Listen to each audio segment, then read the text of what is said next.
Hey y'all, hey. Welcome back. All right, we are in zone one for an official zone one tour, ladies and gentlemen.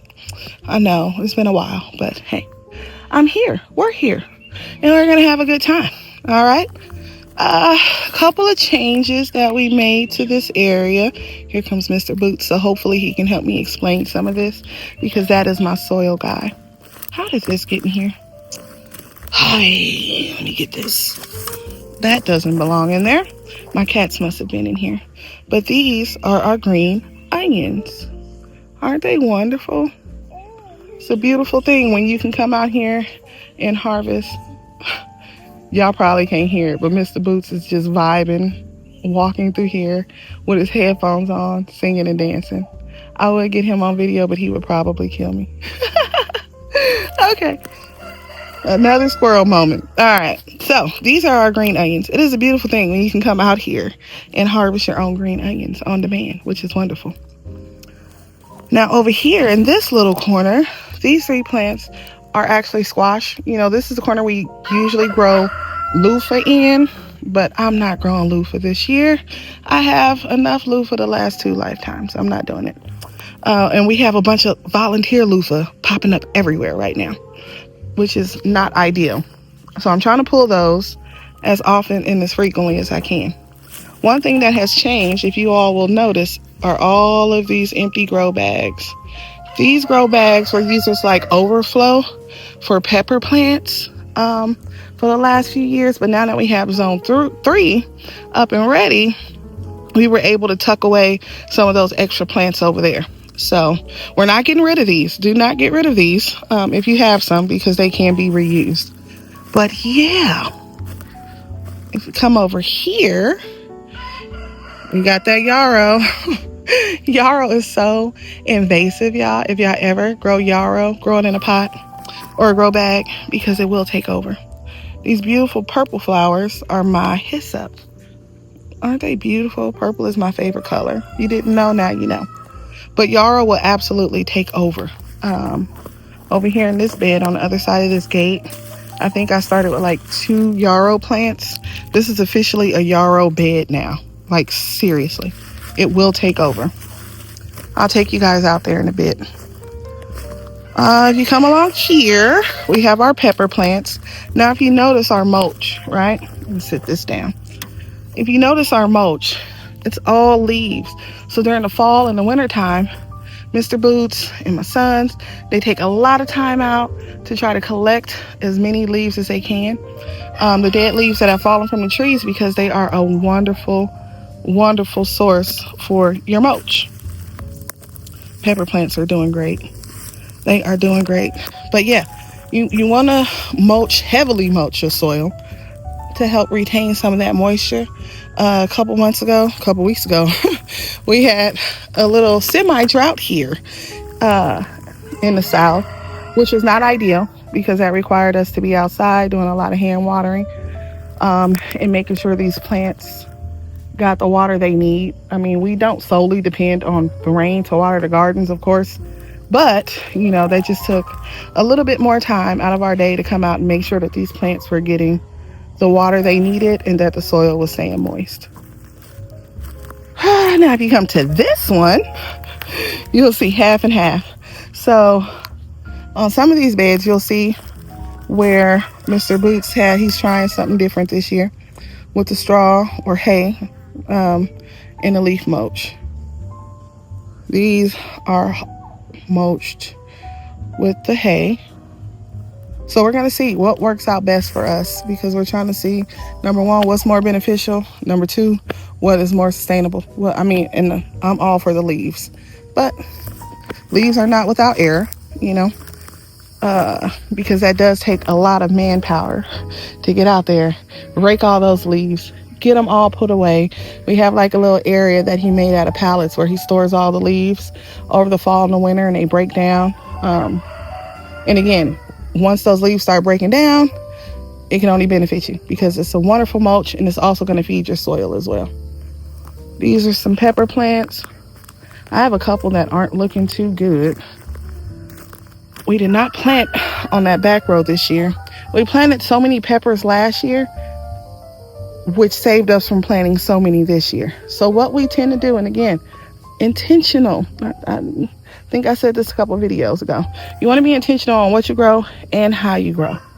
I don't have to grow 100 pepper plants every year, right? I usually try to grow enough to last us through the full year, but last year we grew more than enough to probably last us until next grow season. So when we harvest them, we bring them in the house, we dice them up, we put them in the freezer. We've even made pepper blends with onions, which is even more ideal. So when I'm cooking something that needs peppers and onions, I'll just pop a bag out the freezer. My onions and peppers are already cut up. Let me get out of Mr. Boots' way. He's coming to go to work. All right, so now that I come up here, now y'all remember those old ugly wooden beds that I said we were going to replace because they had a whole gangster lean. We were able to replace them with metal beds, which is great. They look so nice. These are 6x3. That is the same size that the wooden beds we had. I mean, the wooden beds were good. They were good for what they were good for. But yeah, not for here. We plan to grow our sweet potatoes in here. You know, we cycle out these beds every year.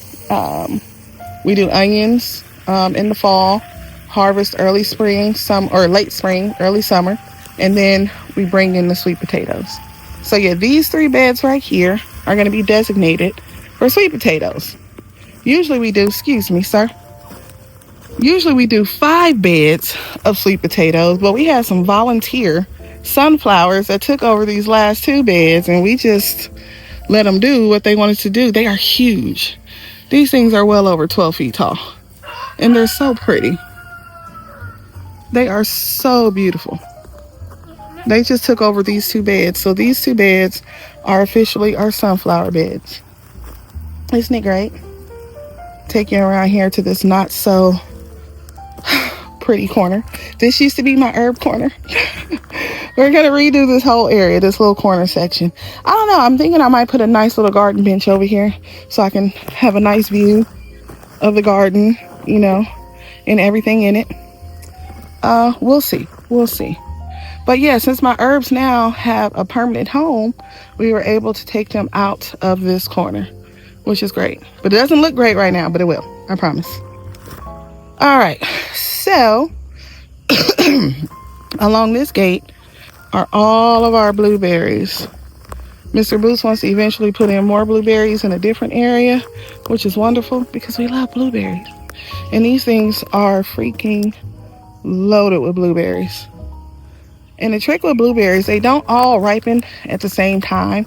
So you literally, once they start turning blue and start ripening, you need to be out here every day because you are going to be in competition with the birds and getting your blueberries.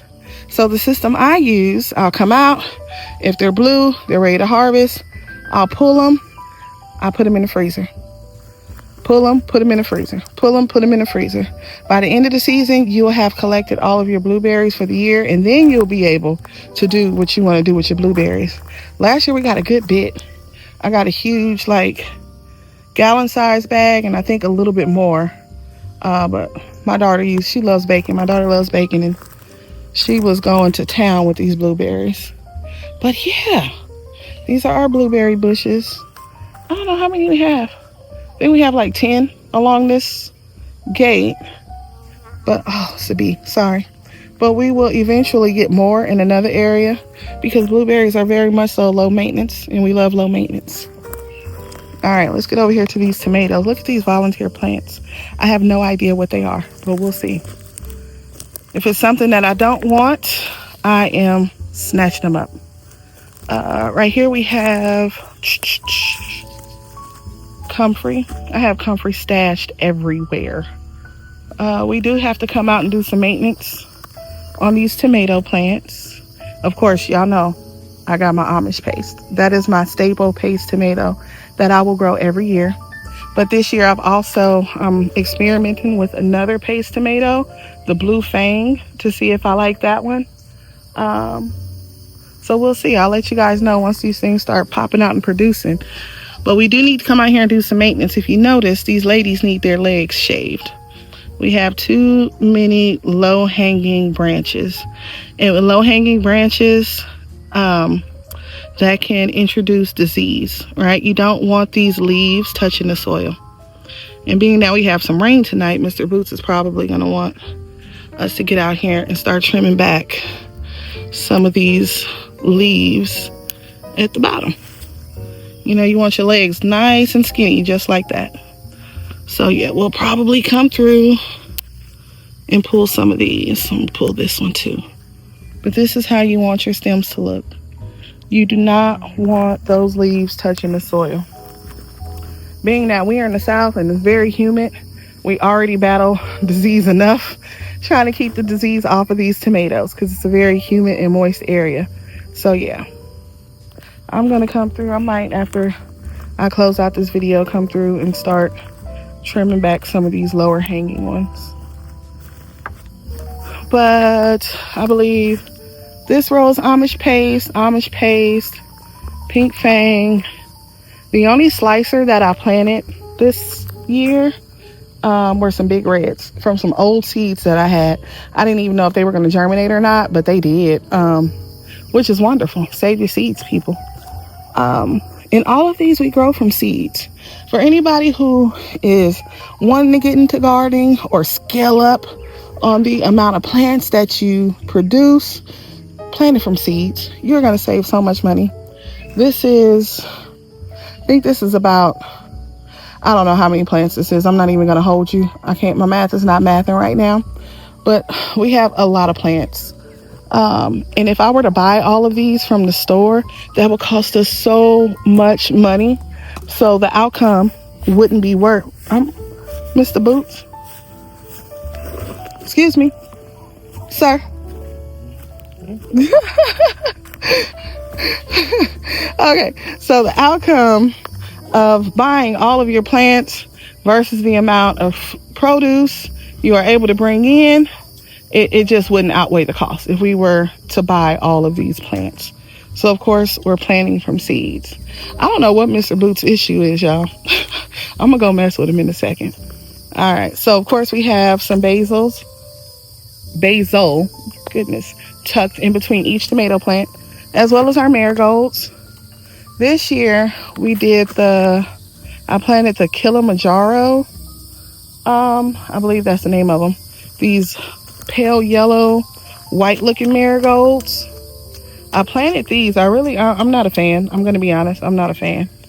And then the yellow marigolds, believe it or not, these are all volunteer. These are volunteer from last year. All of the marigolds that are on the ends of the pepper plants are all volunteer. When I saw them pop up, I let them get, maybe about 6 inches tall. And then I dug them up and I put them over here on the ends of these rows. And they have thrived. But yeah, I probably will not grow these again. I don't like these. I don't like them.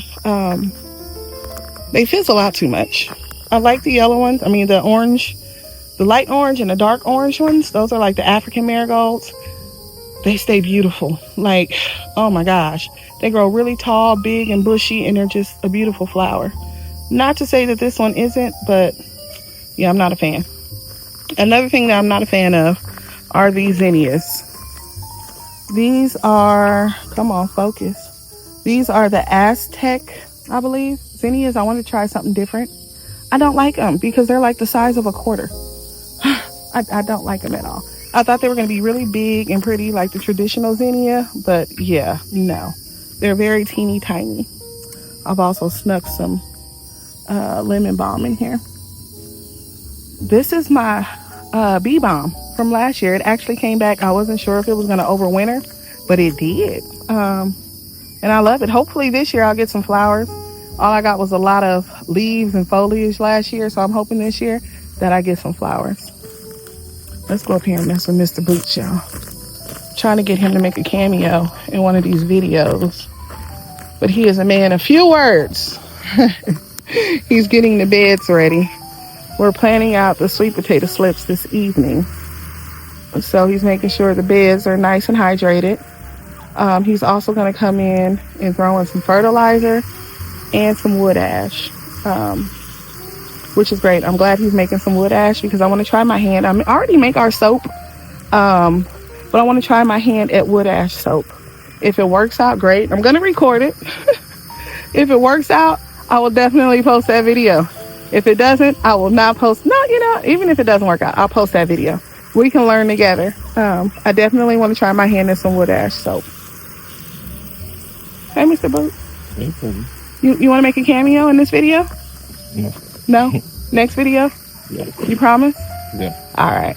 Your beds look great. Nice and moisturized. Fluffy. Yeah, man. It looks great. You did a good job. I cannot take credit for any of this. All right, y'all. Until next video, I will keep you all posted.